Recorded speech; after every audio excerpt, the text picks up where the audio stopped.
తమన్ సార్తోగా నేను ప్రయాణం చేస్తూ ఉన్నాను కదా అఖండ మొదటి పాట నుంచి. అంటే ఒక అంటే ఉద్దేశం మంచిదైతే ఫలితం ఎప్పుడు గొప్పగా ఉంటుంది గురుగారు. నేను వీళ్ళిద్దరిలోనూ బాగా గమనించిన విషయం ఏంటంటే ఉద్దేశం. మన ఉద్దేశం ఎప్పుడైతే హానెస్ట్గా ఉంటుందో దాని తాలూకు అవుట్పుట్ కూడా ఎక్స్ట్రీమ్గా ఉంటుంది. అంటే మనందరికీ తెలిసిందే, మన విద్య, మన ధర్మం, మన సినిమా ఏదైనా సరే, సినిమా సిట్టింగ్ కానివ్వండి, మ్యూజిక్ సిట్టింగ్ కానివ్వండి, మన శాస్త్రం కానివ్వండి, ఫస్ట్ మనం తర్కం, తర్వాత తత్వం. ముందు తర్కం చెప్పి తర్వాత తత్వం చెప్తాం. లాజికల్ అంటే ఏదో ఒక సందర్భంలో మనం శివుణ్ణి కూడా అడిగాము, అవునయ్యా నువ్వు లేకుండా నాకు పరమార్థం లేదు, నేను లేకుండా నీకు పరివారం ఏడుంది, నేనే కదా నీ పరివారం అని ప్రశ్నించే జాతి మంది. అటువంటి ఉద్దేశంలో నేను డైరెక్టర్ గారితో మొదటి నుంచి ట్రావెల్ అవుతున్నప్పుడు కానీ అంటే మనం ఏదో చెప్పాలి కళ్యాణ్ ఇందులో అంటే అర్ధజ్ఞానం ప్రమాదం. మీరు ఇందాక అన్నట్టు అర్ధజ్ఞానం ఎప్పుడూ ప్రమాదం. అది ఆనాటి భారతమైనా ఈనాటి భారతమైన మహాభారతం నుంచి మన భారతం దాకా జరుగుతున్న సమస్య అదే. మనకి సగమే ఫస్ట్ లైన్ తెలుస్తుంది, రెండో లైన్ తెలియదు. ఇందాకట్లాగా అహింసా పరమో ధర్మ అక్కడే ఆగిపోయాడు. కాదు, ధర్మహింస తదైవ అట్లా ప్రతిదీ. అది అద్భుతమైన మాట అఖండాలో చెప్పి రెండో పాటకు వచ్చేలోపు ఇంకొక మంచి మాట చెప్దాం కళ్యాణ్ అని చెప్పి, స్వధర్మం నిధనం శ్రేయ పరధర్మం భయాభవ అని చెప్పి అంటే డైరెక్టర్ గారు ఎంత ఫార్వర్డ్ ఉంటారంటే కళ్యాణ్ నెక్స్ట్ కూడా మనం రామో విగ్రహవాన్ ధర్మ అన్నారు అందరూ, రామో సత్యపరాక్రమ అని చెప్పాలి మనం అనేటువంటి ఒక థాట్. అంటే ఏం లేదు సార్, ఇప్పుడు అంటే ఆ నిమిషంలో బ్రతకటం అంటాం గురుగారు. ఆ నిమిషంలో బ్రతకటం అంటే నాకు ఎప్పుడు తమన్ సార్ చెప్తారు, కళ్యాణ్ ఒక పబ్బుకు రమ్మంటే ఎవరైనా వస్తారు కళ్యాణ్, సరదాగా సాయంత్రం ఎంజాయ్ చేద్దాం పబ్బుకు రమ్మంటే వస్తారు. బ్రాహ్మీ ముహూర్తంలో గుడికి రావడం కష్టం, లేచి గుడికి రమ్మంటే కష్టం. ఆ గుడికి తీసుకొని రావాలి, ఎందుకంటే ప్రతి గుండెని గుడి చేసే సినిమా ఇది, ప్రతి గుండెని గుడి చేసేటటువంటి సినిమా ఇది. ఈ సినిమాకి మనం అతను రాసిన పాటలో అమ్మలాగా కాసే ఉమ్మని అది కడుపులో దాచిన ఉమ్మ నీరు నువ్వేనని చెప్పకుండా మారాన్ చేసే మాదేవ. అది అంటే సృష్టి నాకు ఎంత విచిత్రం అంటే, మామూలుగా పిల్లాడు పుట్టిన తర్వాత 4 అడుగులు వేస్తే ఎక్కడ జారిపోతున్నాం, తల్లి తండ్రులు భయపడి గిలగిల్లాడిపో, అలాంటి వాడు గర్భంలో ఆ నీళ్లల్లో ఆ ఉమ్మ నీటిలో మోస్ట్ అంటే అంత జాగ్రత్తగా ప్రపంచంలో ఇంకా ఎవరు ఉండరు. చలికి వణుకుచుండే సర్వప్రపంచము, చలికి వణుకుచుండే సర్వప్రపంచము, తల్లి కడుపులోని పిల్ల తప్ప. ఏంటంటే అది. సో దీన్ని చాలా అందంగా పట్టుకున్న సాహిత్యం అంటే కళ్యాణ్ అంటే ప్రధానంగా సినిమాకి పెద్ద తెలివితేటలక్కర్లేదు, జనానికి అందరికీ అర్థమయ్యేలా సింపుల్ భాష. బట్ సందర్భాన్ని బట్టి ఈ సినిమాలో అతను ఉపయోగించిన పదాలు, మాట్లాడిన భాష ఎక్స్ట్రాడినరీ. అందుకని కళ్యాణ్ ఇది నీకు టర్నింగ్ పాయింట్ ఒక విధంగా. అలాగే తమన్ గురించి నేను ఒక వాక్యం రాశాను, అతను సౌండ్ అదేమిటంటే, నాదస్వరూపుడైన పరమేశ్వరుడి అఖండ తాండవానికి అనుగుణంగా లయాత్మకంగా శరీరంలోని నాడులు, సిరలు, ధమనులు కూడా ఊగిపోయేలాగా సంగీధమన్ జన్మధన్యం. దాని నుంచి ఒక మాట అన్నాను మీరు ఇందాక ప్రమాదగణాలు అన్నారు చూసారా, ప్రమాదగణాల్లో మీకు తెలుసు సంగీతం అనేటప్పటికి భృంగీశ్వరుడు, భృంగిలా వాయించారు ఆయన ఈ సినిమా మొత్తాన్ని, భృంగిలాగా మోసారు. ఆ సంగీత శబ్దం అనేది అపర భృంగి అయ్యి ఆయన చేశారని నేను ఆ ప్రయోగం ఉన్నాను. ఏంటంటే ఈ జనరేషన్ వాళ్ళం కాబట్టి ప్రవచనాల్లో ఎక్కువ దిగదు, దిగదే సో మెనీ థింగ్స్ మైండ్లో ఉంటాయి కాబట్టి సాయంత్రం క్రికెట్ ఆడదాం, నైట్ డిన్నర్ అమ్మాయి వంకాయ కూర బంగాళదుంప కూర, ఇంత ఆలోచనలో ఉంటాం. లైఫ్ ఒక రోజు అలా ప్లాన్ చేసుకుంటాం. సో ప్రవచనంలో మంచివి కొన్ని దిగవు.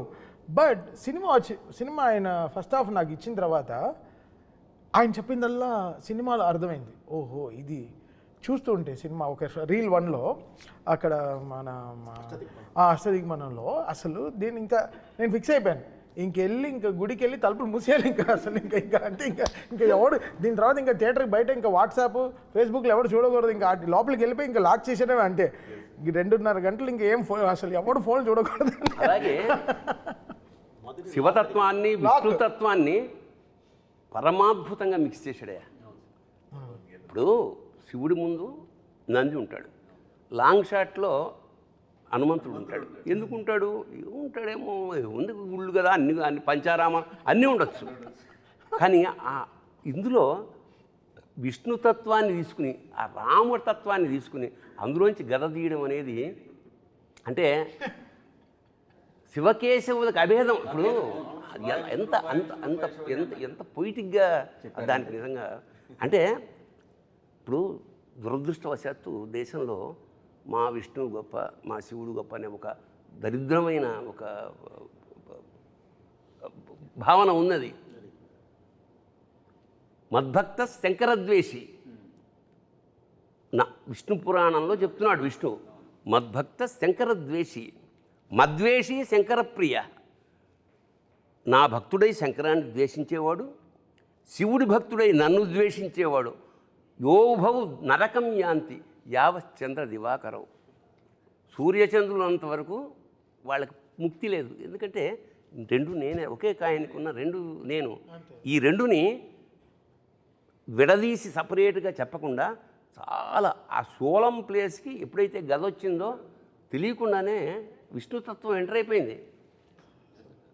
అదొక అద్భుతమైన transformation as a creative director. మంచి అన్వయం కూడా చెప్పాలి సార్ మీకు. సినిమాలో ఫస్ట్ హాఫ్లో చూసినప్పుడు స్తంభం నుంచి నరసింహస్వామి ఆవిర్భవిస్తాడు, చిన్న 2 నిమిషాల ఘట్టం చూపిస్తారు. దానికి మళ్ళీ సెకండ్ హాఫ్ ఎలా లింక్ అన్నది ఒక చిన్న విశ్లేషణ ఉంది నా వరకు నేను ఆలోచించింది. ఎందుకంటే పోతన గారు భాగవతంలో చెబుతారు, ప్రహ్లాద హిరణ్యకశిపు రంజన భంజన నిమిత్తాంతరంగ బహిరంగ జేగీయమాన కరుణా వీర రస సంయుతుండును మహాప్రభావుండునైన శ్రీ నృసింహదేవుండు ఆవిర్భవించినని కనుంగొని ఏం చెప్తారు ఆయన. అది ఈ 2 లైన్లు ఈ సినిమాలో కనపడతాయి చూస్తే. ఎందుకంటే వచ్చింది ఒకటే ఎంట్రీ, హీరో ఒకటేసారి ఎంట్రీ ఇస్తాడు నరసింహస్వామి స్తంభం నుంచి. కానీ ప్రహ్లాదుడికి అన్నాళ్ళు ఎదురు చూస్తున్న భగవంతుడిగా కనిపించాడు. అదే హిరణ్యకశిపుడికి మహాప్రళయమే కనిపించాడు. ఒకటే దేవుడే వచ్చినవాడు.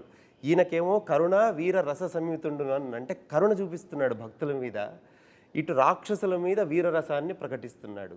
ఒకటే అఖండనే, తనను నమ్ముకున్న వాళ్ళు ఎవరున్నారో వాళ్ళందరినీ కాపాడుతున్నాడు, అటువైపు రాక్షసులందరినీ సంహరిస్తున్నాడు. ఈ 2 నరసింహస్వామి యొక్క తత్వాన్ని ఆ శివుడి రూపంలో అఘోర రూపంలో ఉన్న అఖండకు మళ్ళీ ఆపాదించినట్లుగా అనిపిస్తుంది. అఖండ తాండవం విషయంలో సార్ మనకి అఖండాలో కూడా ఈ గౌరవం వచ్చింది కానీ సార్, అఖండ అప్పుడు చాలా బాగా చేసావని భుజం తట్టిన వాళ్ళు ఉన్నారు, టీం అందరినీ భుజం తట్టిన వాళ్ళు ఉన్నారు, షేక్ హ్యాండ్లు ఇచ్చిన వాళ్ళు ఉన్నారు సార్. బట్ అఖండ తాండవంకి వచ్చేలోపు చెయ్యెత్తి నమస్కారం పెడతా ఉన్నారు సార్. అది ఈరోజు థియేటర్లలో ప్రేక్షకుల తాలూకు వాళ్ళ తాలూకు అన్వయం ఏదైతే ఉందో,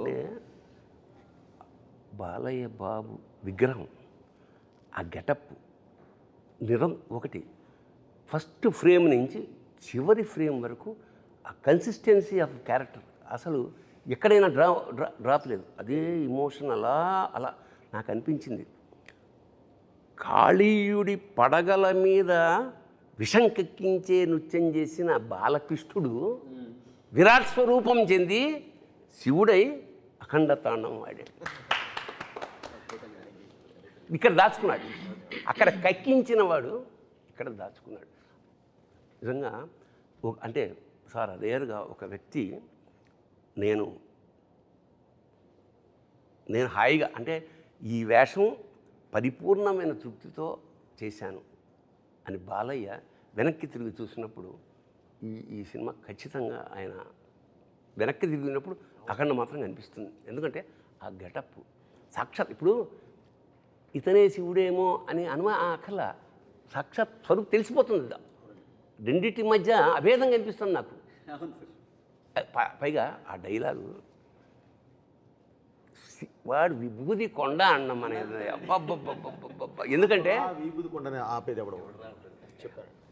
విభూతిర్భూతిరైశ్వర్య అనిమానిక మస్తదా అనిమా మహిమా చేయ ఒక విశేషం ఏంటంటే ఈ విభూతి ఏదైతే ఉందో ఇది విభూతి అంటే ఐశ్వర్యం, భూది అంటే ఐశ్వర్యం, విభూతి అంటే మహైశ్వర్యం.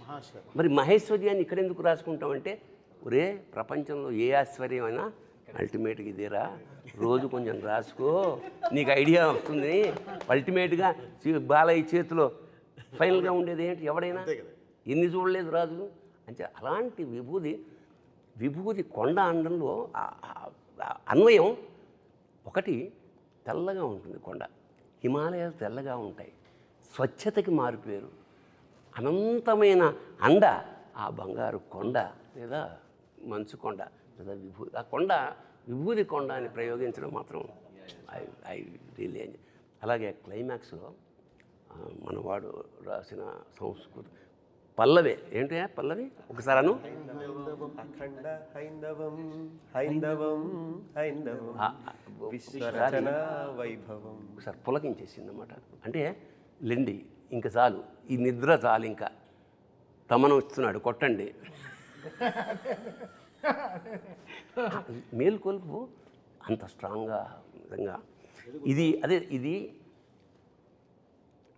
ఒక సినిమా కాదు, ఒక అనుభవం, ఒక అనుభూతి, ఒక ఆరాధన, ఒక దాన్ని అంటే విస్మయం, అంటే విభ్రాంతి చెందుతాడే మనిషి, అలా స్టన్ అయిపోయి చూడడం. అది ఈ సినిమాలో సాధ్యపడిందంటే ఇది ఒక్కళ్ళ కృషి కాదు.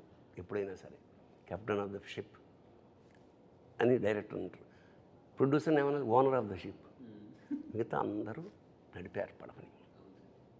ఆ పరమేశ్వరుడి కృప ఉంది పైన. ఒక